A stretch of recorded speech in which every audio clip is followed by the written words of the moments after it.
Meski tak ada sanksi yang diberikan kepada putra sulung Presiden Joko Widodo sekaligus wali kota Surakarta Gibran Rakebuming Raka, namun PDI Perjuangan memberikan nasihat bagaimana harus bersikap sebagai kader partai. Lantas apakah ini sinyal dari Jokowi dan putra-putra yang mendukung Prabowo semakin relevan? Manakala relevan relawan dari Jokowi Gibran turut mendukung Prabowo dalam pencapresan 2024. Kita akan membahasnya bersama dengan analis politik Universitas Paramadina Ahmad Khairul Umam. Selamat pagi. Pak Umam sudah bergabung bersama kami. Selamat pagi Mas Marvin. Iya, Pak Umam, kalau kemarin hanya diberikan nasihat saja begitu. Sementara kita tahu situasi politik kita sangat cair sekali, berbagai spekulasi bisa muncul hanya dengan gimmick-gimmick yang simpel saja. Cukupkah nasihat itu? Ya, sebenarnya pemanggilan Mas Gibran oleh DPP PDIP itu adalah sebuah bentuk sanksi yang sangat ringan, karena bagaimanapun juga pemanggilan itu adalah sebuah warning sekaligus peringatan kepada Mas Gibran yang dianggap telah bergerak di luar batas konstitusi partai, yang dimana seorang kader PDIP diharapkan juga harus mengikuti arahan dan juga petunjuk sekaligus garis komando dari partai itu sendiri. Nah, oleh karena itu ini adalah batas terendah dari kemarahan PDIP kepada Mas Gibran yang telah memberikan ruang pada basis jaringan relawannya untuk memberikan dukungan kepada Pak Prabowo. Tentu hal ini menjadi sebuah hal yang sangat spekulatif, tetapi bagaimanapun juga dipanggilnya Gibran oleh PDIP sebenarnya ini menunjukkan sebagai sebuah risiko yang tampaknya sudah dikalkulasikan. Karena bagaimanapun juga ketika Gibran memberikan dukungan, dalam konteks ini basis relawannya memberikan dukungan kepada Pak Jokowi, tentu bukan atas pertimbangan mereka sendiri. Artinya tentu ada proses dikomunikasikan, didiskusikan, dan tentu atas sepengetahuan Mas Gibran itu sendiri. Nah, dan besar kemungkinan ketika Mas Gibran sudah mengetahui hal itu, kemudian disimulasikan risikonya, juga tidak menutup kemungkinan juga atas sepengetahuan Pak Presiden Jokowi itu sendiri. Nah, kalau spekulasi terus berkembang, apakah betul misal bukan hanya sepengetahuan, tetapi juga atas restu dari Pak Jokowi. Nah, kemudian situasi ini Mas Marvin membuka ruang tafsir yang sangat terbuka bagi masih bermain dua kakinya Pak Presiden Jokowi di dalam konteks pencapresan dua tokoh, yaitu Ganjar Pranowo dan juga Pak Prabowo Subianto. Betul memang Pak Jokowi saat ini adalah berstatus sebagai petugas partai dari PDIP, tetapi di saat yang sama ada arus besar di lingkaran kekuasaan Presiden yang menghendaki agar Pak Prabowo untuk maju menjadi capres alternatif di luar apa yang sudah dideklarasikan oleh PDIP itu sendiri. Oke, melihat tanggapan dari PDIP yang kemarin kalau kita melihat memang cukup halus ya, nampak di depan panggungnya seperti itu memberikan tanggapan, itu menimbulkan multi tafsir Pak Umam. Yang satu tafsir pertama menyatakan bahwa memang kemudian satu sisi itu bisa mengancam dari pencalonan Ganjar 2024. Tapi tafsir kedua yang juga muncul di media sosial dan ramai adalah mengatakan jangan-jangan ini memang bentuk skenario besar dari PDIP yang memang berusaha untuk membuka sejumlah jalan untuk bisa ujungnya meningkatkan elektabilitasnya. Menurut Anda bagaimana?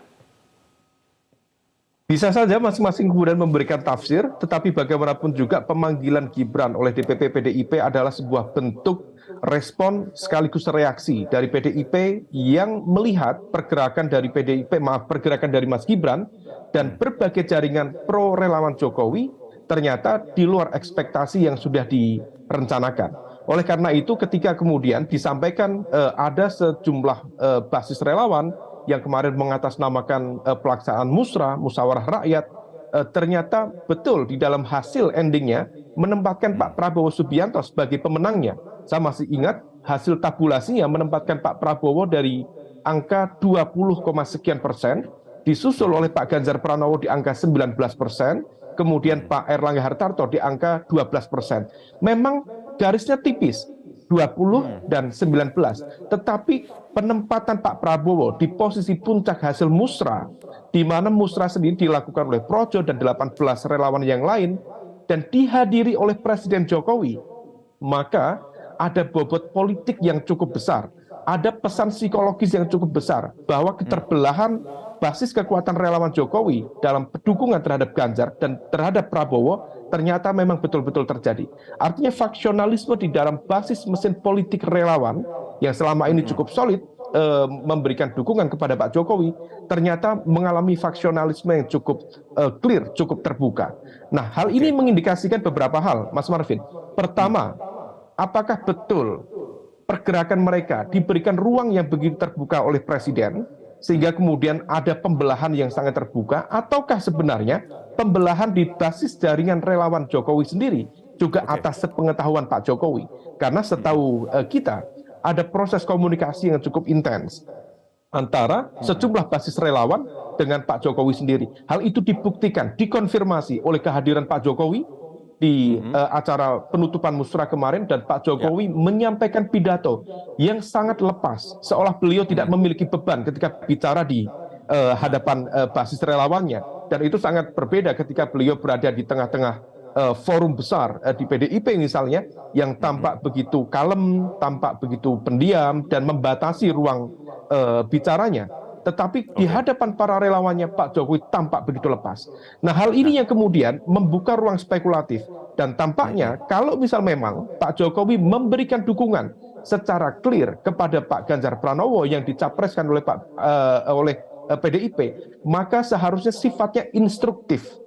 Bukan sekedar koordinatif memberikan ruang kepada basis jaringan relawan untuk memberikan dukungannya, tetapi instruktif. Tetapi kemudian hasil keterbelahan ini mengindikasikan bahwa ada ruang yang membuat Pak Jokowi sendiri agak gamang di dalam melangkah, sekaligus di dalam menentukan basis dukungannya ke depan. Terkait dengan ruang, begitu ya. Sekjen PDIP Hasto Kristianto juga sempat menyebutkan ada banyak yang melakukan dansa politik begitu terhadap Gibran. Coba kita simak bersama pernyataannya berikut ini ya. Menjelang pemilu itu begitu banyak dinamika politik yang akan terjadi, begitu banyak yang melakukan dansa politik. Di dalam politik itu harus menyampaikan segala sesuatunya itu dengan keyakinan dan kemudian melihat momentum. Bahkan Ibu juga menyampaikan misalnya bagaimana perjuangan Ibu Mega ketika menghadapi Pak Harto, itu ada strategi yang sifatnya aktif, progresif, mengambil momentum. Misalnya ketika Kongres PDI tahun 93 mendadak mau dibubarkan, Ibu Mega mengambil momentum mengatakan secara de facto saya adalah ketua umum partai, secara de jure belum. Demikian pula strategi silent is golden, itu juga tadi disampaikan oleh Ibu Mega. Juga hal-hal yang berkaitan dengan kecenderungan terjadinya dansa politik, dan juga di dalam politik karena berbagai manuver kekuasaan, pragmatisme kekuasaan itu juga sering memunculkan sisi-sisi gelap dari kekuasaan. Padahal politik itu adalah membangun peradaban. Sehingga tadi juga saya berikan buku kepada Mas Gibran, judulnya Merawat Pertiwi. Oke, ini sekaligus menjadi pertanyaan terakhir saya, Pak Umam.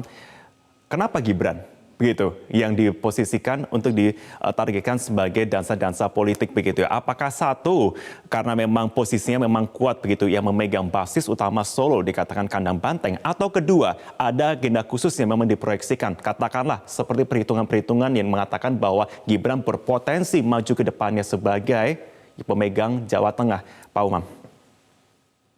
Ya, bagaimanapun juga Mas Gibran bukan dianggap sebagai sekedar putra dari seorang presiden, tetapi posisinya sebagai wali kota Solo dan Solo Raya adalah dianggap sebagai basis kekuatan pemilih loyal dari PDIP sendiri. Kalau misal kemudian terjadi keterbelahan di basis kekuatan Solo Raya, maka hal itu mengindikasikan tidak solidnya mesin politik partai di PDIP itu sendiri. Artinya, wilayah Solo dianggap sebagai center of gravity dari kekuatan merah. Nah, oleh karena itu, kalau misal kemudian dansa politik itu dianggap sebagai sesuatu yang normal, maka seharusnya Mas Gibran tidak dipanggil oleh PDIP. Tetapi hari ini, konteksnya kemarin, PDIP memanggil. Mungkin memang betul tidak memberikan sanksi, tetapi memberikan arahan, masukan, petunjuk, atau apapun nasihat. Dan semua itu adalah sebagai bentuk warning, peringatan kepada Mas Gibran. Kenapa? Karena Mas Gibran dianggap bergerak di luar barisan partai, di mana partai sendiri mencoba untuk mengonsolidasikan basis kekuatannya. Sementara Mas Gibran mengonsolidasikan basis kekuatan relawannya yang justru arah dukungannya berbeda dengan arah kebijakan partai. Nah, oleh karena itu, upaya dari PDIP sendiri adalah sebuah respon, reaksi untuk menertibkan sekaligus mengkanalisasi supaya kemudian sel-sel kekuatan politiknya tidak bergerak secara diaspora. Di sini kemudian menjadi bisa kita pahami bahwa PDIP betul mengrecognize, mengakui itu sebagai sebuah dinamika politik yang wajar, tetapi kebijakan tegak lurus kepada partai tetap dijalankan. Dan peringatan kepada Mas Gibran bisa juga dianggap sebagai sebuah peringatan kepada Pak Jokowi itu sendiri. Maka kemudian bisa kita pahami ketika kemudian Pak Adian Napitupulu meminta agar Presiden bersikap netral. Dan ini adalah sebuah sesuatu yang agak unik, di mana dari elit Partai PDIP sendiri meminta Presiden untuk bersikap netral, maka hal itu mengindikasikan ada diagnosa dari internal PDIP bahwa Presiden mulai melakukan pergerakan politik untuk memberikan dukungan kepada, dalam konteks ini, Pak Prabowo Subianto yang berada di luar garis kebijakan Partai PDIP itu sendiri. Baik, kita nantikan bagaimana jalannya juga perjalanan yang masih cukup panjang kali ini, tapi juga masih sangat cair. Terima kasih banyak analis politik Universitas Paramadina, Pak Ahmad Khairul Umam sudah bergabung bersama kami. Terima kasih banyak. Selamat pagi. Kami akan kembali usai jeda, pemirsa, tetaplah bersama kami.